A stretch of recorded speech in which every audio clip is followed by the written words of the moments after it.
పిల్లలందరూ కనెక్ట్ అవుతారా? తెలంగాణ ఉంది డెఫినెట్లీ కొంచెం ఇక్కడ local but overall entertainment highlights ఏమున్నాయి? ఐ థింక్ ఎంట్రీ మళ్ళా ఎండింగ్ లో వేరే లుక్ వస్తుంది. That's a twist. Crime element ఉంది కానీ అది కూడా చాలా కామెడీగా ఉంది. ట్విస్ట్స్ ఉన్నాయి ఓవరాల్.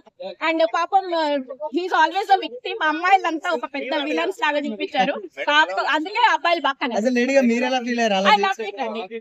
ఇంటర్వ్యూ తీసుకోవాలంటే అంత బాగుంది. పోరాటం పార్ట్ 1 కంటే కూడా ఇది చాలా బాగుంటది. హైలైట్స్ అంటే మూవీ హైలైట్స్ అర్థం కావట్లేదు. హైలైట్స్ అంటే సినిమా హైలైట్ మీకు ట్విస్ట్ ఉంటుంది లాస్ట్ లో. మీరు అసలు గెస్ చేయలేరు అనిపిస్తుంది. చాలా బాగుంటది. ట్విస్ట్ చాలా బాగుంటది. అనుపమ యాక్టింగ్ కూడా చాలా బాగుంది. మీరు డైరెక్షన్ కూడా చాలా బాగుంది. రొమాన్స్ ఎలా అనిపించింది? రొమాన్స్ సూపర్ అసలు. అంటే ఫ్యామిలీతో చూడొచ్చా? ఖచ్చితంగా ఫ్యామిలీతో చూడొచ్చు. ఎందుకంటే మనకు స్టోరీ చాలా బాగుంది కాబట్టి మనం ఫ్యామిలీతో చూడొచ్చు. ట్విస్ట్ కూడా చాలా బాగుండడం వల్ల మంచి పార్ట్ 1 కూడా మనకంటే కూడా చాలా బాగుంటది. సిద్ధు యాక్టింగ్ ఎలా అనిపించింది? యాక్టింగ్ చాలా బాగుంది. కంపేర్ టు మనం టిల్లు కంటే కూడా టిల్లు స్క్వేర్ చాలా అప్డేట్ ఉంటది.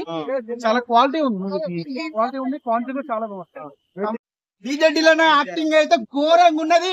రాత్రి డీజెటీలో నాకు ఫోన్ చేసి అన్న రేపు డ్యూటీ ఉంది, డ్యూటీకి పోవాలా సినిమాకి పోవాలంటే అన్నీ ఏమన్నా తెలుసా, సినిమాకి ఏంటంటే ఏదైనా అన్నాడు. నేను మాత్రం సినిమాకి వచ్చినా ఇప్పుడు ఆఫీస్ నుంచి ఫోన్లు వస్తున్నాయి, ఆఫీస్ కూడా ఏవో నేను రిజర్వ్ పెట్టేస్తా, మళ్ళీ ఇంకో షో పోతా. చిత్తాన యాక్టింగ్ అయితే గిరాక్ ఉన్నది. తెలంగాణ యాస, అచ్చం తెలంగాణ యాస మాట్లాడాను. డీజెటీలో రాధిక సాంగ్ అయితే డీజే కొడతా ఒక్కొక్కటి బద్దలు భాషగా అవుతున్నాయి. అంతే ఘోరం సినిమా అంటే ఘోరం. అంతే. ఇంకో పైసలు విషయం తప్పలేదు. డ్యూటీకి రిజైన్ చేస్తున్నా, మళ్ళీ సినిమాకి వస్తున్నా. Bye tata, see you.